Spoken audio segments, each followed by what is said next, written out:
Hola chicos, espero que estén muy bien. Aquí el profe Luis una vez más y hoy vamos a hablar acerca de la ganadería en Nueva España.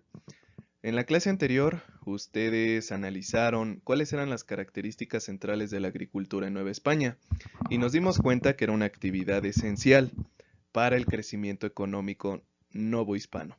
Es momento de que veamos una segunda actividad esencial en el desarrollo de las actividades económicas en Nueva España, y esta es la ganadería. Recuerden que hay tres actividades económicas principales en Nueva España: la minería, la ganadería y obviamente la agricultura. Todas estas van a converger en el principal aporte económico novohispano, que se llama el comercio. Entonces, bajo esta introducción, vamos a comenzar. Sus usos. A diferencia de lo que nosotros vemos en la actualidad bajo el desempeño de la actividad económica de la ganadería, en Nueva España era completamente diferente, porque nosotros podemos decir, ganadería, la aplicación en las carnes, en el alimento y punto. Bueno, sí y no.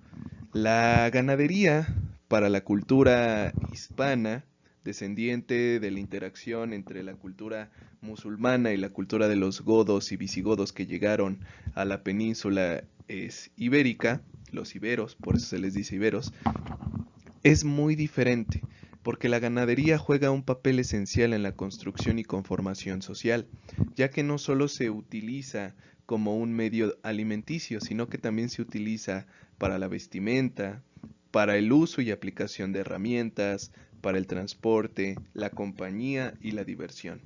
La ganadería va a jugar un papel esencial, hijos, en la conformación de los criollos, peninsulares y mestizos, porque son ellos los que pueden disfrutar, pues, de los beneficios que daba la producción ganadera. En la vestimenta, como recuerden que la mayoría de la vestimenta hasta antes del siglo XIX era de origen animal. Actualmente nosotros ya tenemos productos sintéticos o telas sintéticas que permiten reducir el uso de ganado para la conformación de nuevas ropas, pero con anterioridad la mayoría era de uso y aplicación animal, por consiguiente era determinante. Las herramientas que se utilizaban o que se utilizaron en ese momento, pues era para el arado, chicos. El animal de carga era utilizado como un animal para el movimiento y el mejor uso y aplicación del arado. Por eso es que también la ganadería era utilizada como una herramienta. Y no solo para la agricultura, sino también para la minería, ya lo vimos. El transporte, este es esencial porque aquí surgen los famosos arrieros, ¿no? Que eran básicamente los transportistas de la etapa colonial. Ellos transportaban entre 100, 150 mulas y eran los encargados, pues, de llevar a punto A y a punto B una mercancía determinada. De hecho, se decía que había tanto arriero en Nueva España que las caravanas eran impresionantemente grandes. Pero bueno, la compañía, pues al igual que nosotros utilizamos los perros para hacernos compañía, en su momento los españoles utilizaron a los caballos, a las reses, a los burros, a las mulas, a las cabras, a los borregos como compañía, ya que pues no había medios de comunicación como la televisión, como el internet, y por lo general se encaminaba al uso de una compañía de un animal. Nosotros podemos identificarlo en la imagen que tienen en la diapositiva. Si lo ven, está un perrito, está un señor y a un lado tienen un caballo. Entonces eso quiere decir que el sincretismo entre el mundo animal y el mundo humano era bastante alto a diferencia de la actualidad. Y la diversión. Este es un punto polémico en la actualidad, pero que en ese entonces, chavos, pues nadie lo discutía. El uso de, por ejemplo, los toros de Libia para las corridas, ¿no? Para ellos era pues básicamente un momento de esparcimiento, un momento de diversión, que para nosotros en la actualidad pues es un momento de crueldad animal y que aún lo siguen practicando y yo no sé por qué, ¿no? O sea, al final de cuentas cada generación tiene un tipo de entretenimiento. A lo mejor en el futuro los van a criticar a ustedes y a mí por habernos divertido tanto con los videojuegos. Pero bueno, cada generación, cada tiempo, cada historia. El contexto.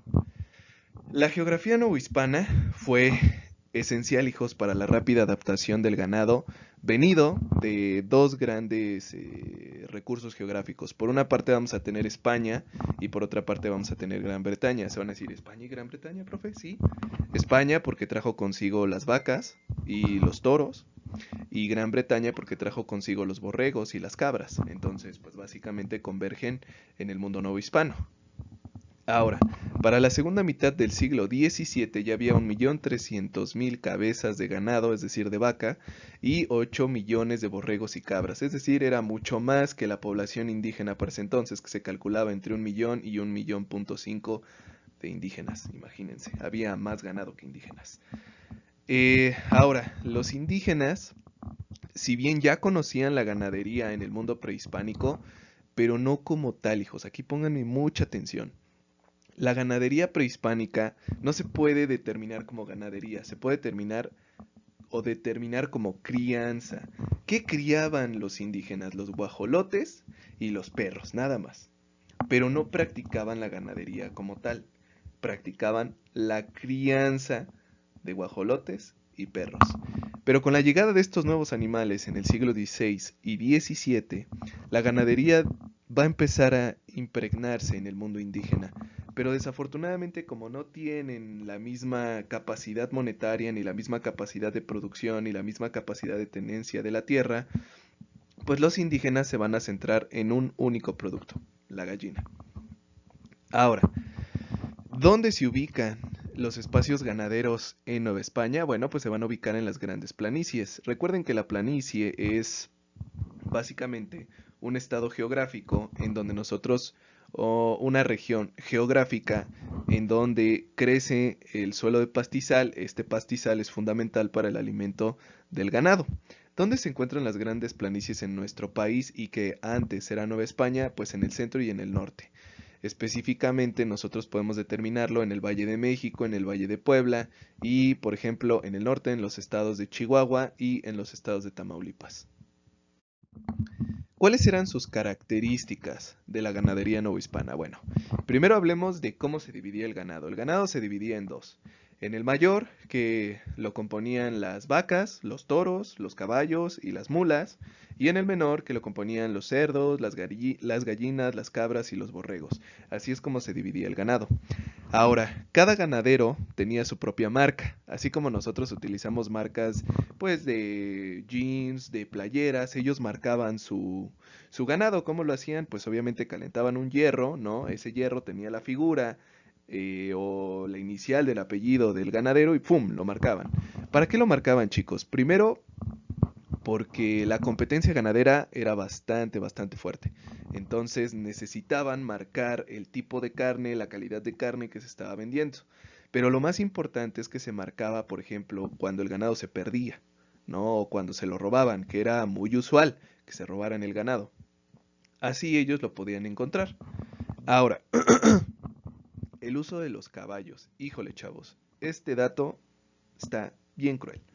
Un caballo, hijos, un caballo en el siglo XVI valía entre 70 y 100 esclavos. 70 y 100 seres humanos.